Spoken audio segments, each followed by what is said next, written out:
The Tower of London, officially Her Majesty's Royal Palace and Fortress of the Tower of London, is a historic castle on the north bank of the River Thames in central London. It lies within the London Borough of Tower Hamlets, which is separated from the eastern edge of the square mile of the City of London by the open space known as Tower Hill. It was founded towards the end of 1066 as part of the Norman conquest of England. The White Tower, which gives the entire castle its name, was built by William the Conqueror in 1078 and was a resented symbol of oppression inflicted upon London by the new ruling elite. The castle was also used as a prison from 1100, Ranulph Lombard, until 1952, Cray Twins, although that was not its primary purpose. A grand palace early in its history, it served as a royal residence. As a whole, the tower is a complex of several buildings set within two concentric rings of defensive walls and a moat. There were several phases of expansion, mainly under Kings Richard I, Henry III, and Edward I in the 12th and 13th centuries. The general layout established by the late 13th century remains despite later activity on the site. The Tower of London has played a prominent role in English history. It was besieged several times, and controlling it has been important to controlling the country. The tower has served variously as an armory, a treasury, a menagerie, the home of the Royal Mint, a public record office, and the home of the Crown Jewels of England. From the early 14th century until the reign of Charles II in the 17th century, a procession would be led from the tower to Westminster Abbey on the coronation of a monarch. In the absence of the monarch, the constable of the tower is in charge of the castle. This was a powerful and trusted position in the medieval period. In the late 15th century, the castle was the prison of the princes in the tower. Under the Tudors, the tower became used less as a royal residence, and despite attempts to refortify and repair the castle, its defensive systems lagged behind developments to deal with artillery. The peak period of the castle's use as a prison was the 16th and 17th centuries, when many figures who had fallen into disgrace, such as Elizabeth I before she became Queen, Sir Walter Raleigh, and Elizabeth Throckmorton, were held within its walls. This use has led to the phrase "sent to the Tower." Despite its enduring reputation as a place of torture and death, popularized by 16th century religious propagandists and 19th century writers, only 7 people were executed within the tower before the world wars of the 20th century. Executions were more commonly held on the notorious Tower Hill to the north of the castle, with 112 occurring there over a 400-year period. In the latter half of the 19th century, institutions such as the Royal Mint moved out of the castle to other locations, leaving many buildings empty. Anthony Salvin and John Taylor took the opportunity to restore the tower to what was felt to be its medieval appearance, clearing out many of the vacant post-medieval structures. In the First and Second World Wars, the tower was again used as a prison and witnessed the executions of 12 men for espionage. After the Second World War, damage caused during the Blitz was repaired, and the castle reopened to the public. Today, the Tower of London is one of the country's most popular tourist attractions. Under the ceremonial charge of the Constable of the Tower, and operated by the resident governor of the Tower of London and keeper of the Jewel House, the property is cared for by the charity Historic Royal Palaces and is protected as a World Heritage Site. Architecture. The tower was orientated with its strongest and most impressive defences overlooking Saxon London, which archaeologist Alan Vince suggests was deliberate. It would have visually dominated the surrounding area and stood out to traffic on the River Thames. The castle is made up of 3 wards, or enclosures. The innermost ward contains the White Tower and is the earliest phase of the castle. Encircling it to the north, east, and west is the inner ward, built during the reign of Richard I, 1189 to 1199. Finally, there is the outer ward which encompasses the castle and was built under Edward I. Although there were several phases of expansion after William the Conqueror founded the Tower of London, the general layout has remained the same since Edward I completed his rebuild in 1285. The castle encloses an area of almost 12 acres, 4.9 hectares, with a further 6 acres, 2.4 hectares, around the Tower of London constituting the Tower Liberties, land under the direct influence of the castle and cleared for military reasons. The precursor of the Liberties was laid out in the 13th century when Henry III ordered that a strip of land adjacent to the castle be kept clear. Despite popular fiction, the Tower of London never had a permanent torture chamber, although the basement of the White Tower housed a rack in later periods. Tower Wharf was built on the bank of the Thames under Edward I and was expanded to its current size during the reign of Richard II, 1377 to 1399. White Tower. The White Tower is a keep, also known as a donjon, which was often the strongest structure in a medieval castle, and contained lodging suitable for the lord, in this case, the king or his representative.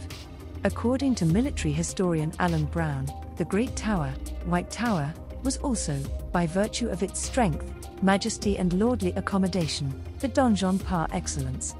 As one of the largest keeps in the Christian world, the White Tower has been described as the most complete 11th century palace in Europe. The original Line of Kings. Propaganda and pageantry. The Line of Kings was first put together between 1688 and 1692 after the Board of Ordnance decided to create an exhibition promoting the Stuart monarchy. The ordnance were mainly concerned with arming the army and navy, but they also provided pageantry to promote kingship. They created an exhibition called the Line of Kings, which featured royal armor and life-sized wooden horses and wooden royal figures made by Grinling Gibbons and several of Britain's best woodcarvers. The exhibition was sited at the Tower of London, in what is now the New Armouries Café. Line of Kings was a propaganda statement. It featured good kings like Edward III and Henry VIII, but excluded bad ones such as Edward II and Richard III. When this new exhibition opened, it was both historical and topical. Some visitors would have remembered the execution of Charles I in 1649 and restoration of Charles II in 1660. William III's Glorious Revolution and the flight of James II would have been fresh in their minds. 1547 to 1685. Having existed in one form or another for over 400 years, the Line of Kings is one of the world's oldest exhibitions.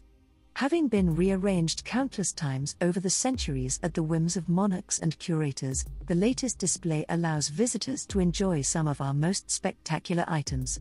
In this series of blog posts, we'll bring you the story of how the Line of Kings has transformed from 1547 right through to the present day.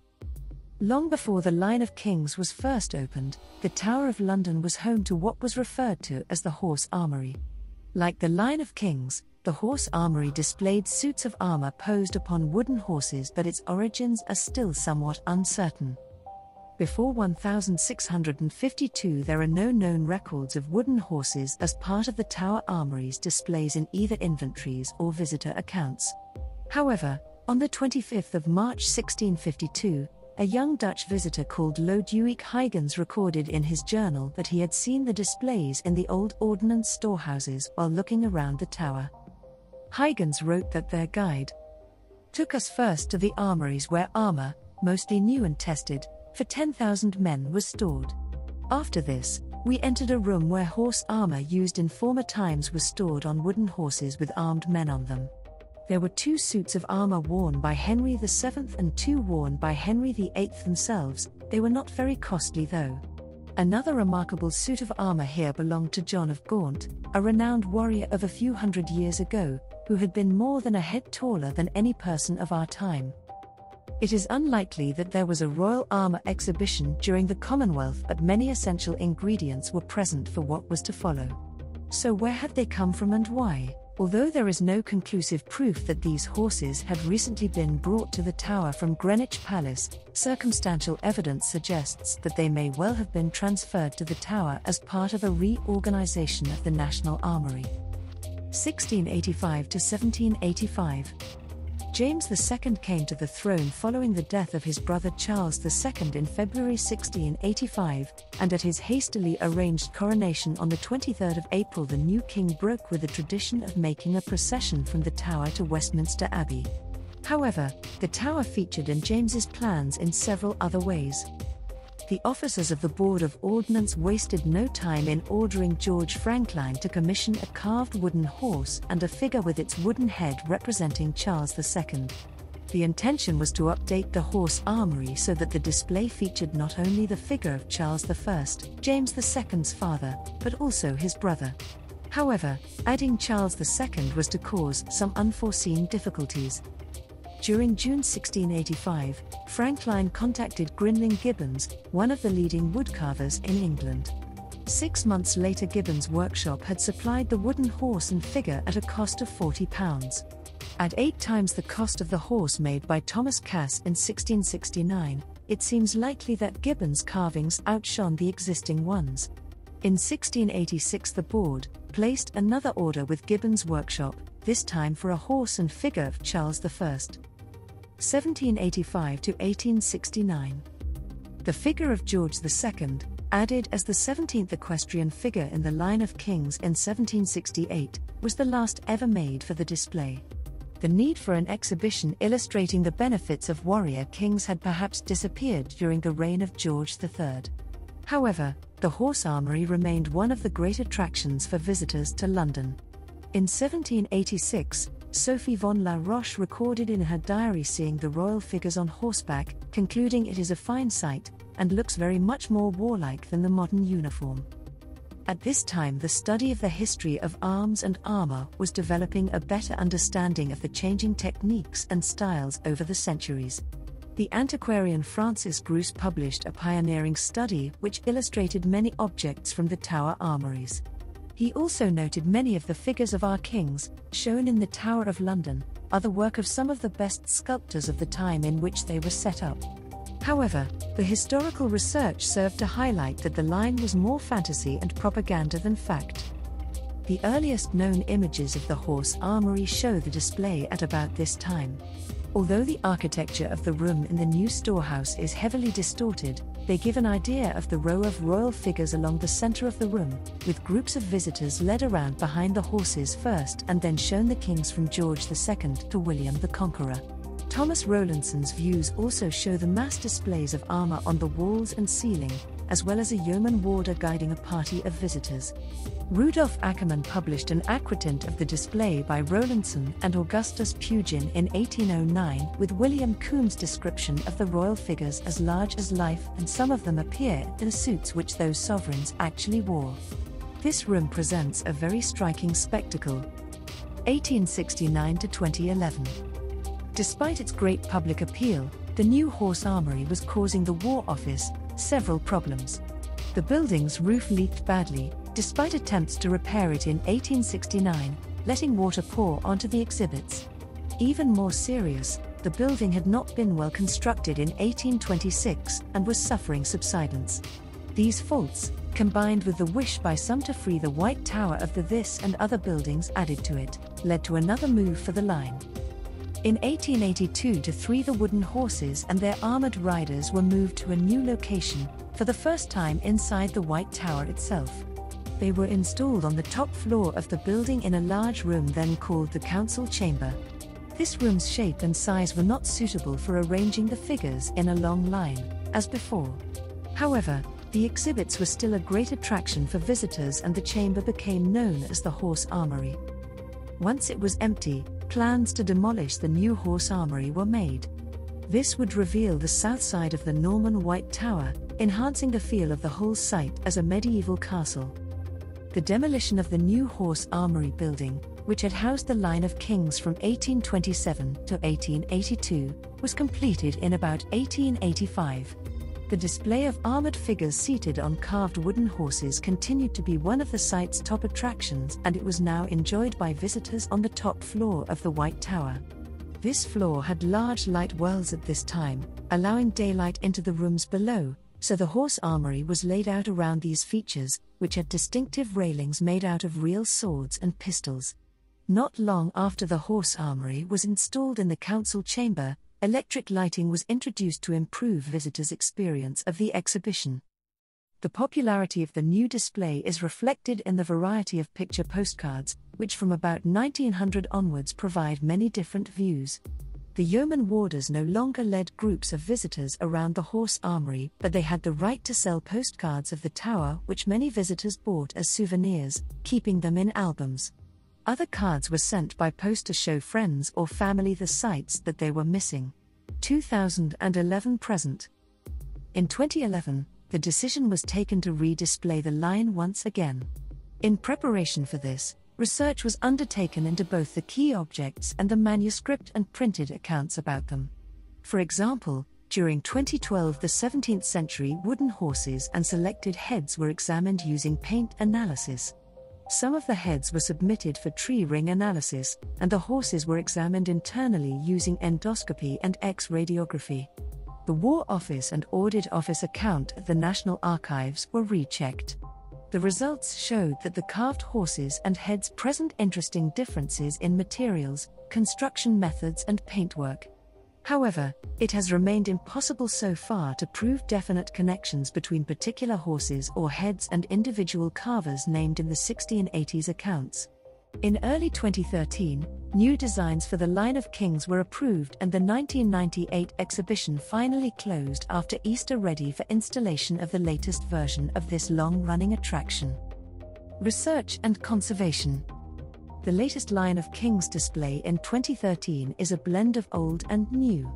All the objects, from the wooden horses and royal heads to the arms and armor, have formed part of one or more of the previous exhibitions stretching back to the 17th century. However, the latest representation of this famous attraction has been driven by many new factors, from recent research to conservation issues, just as its predecessors were concerned with propaganda and topicality initially, and later combining spectacle and scholarship.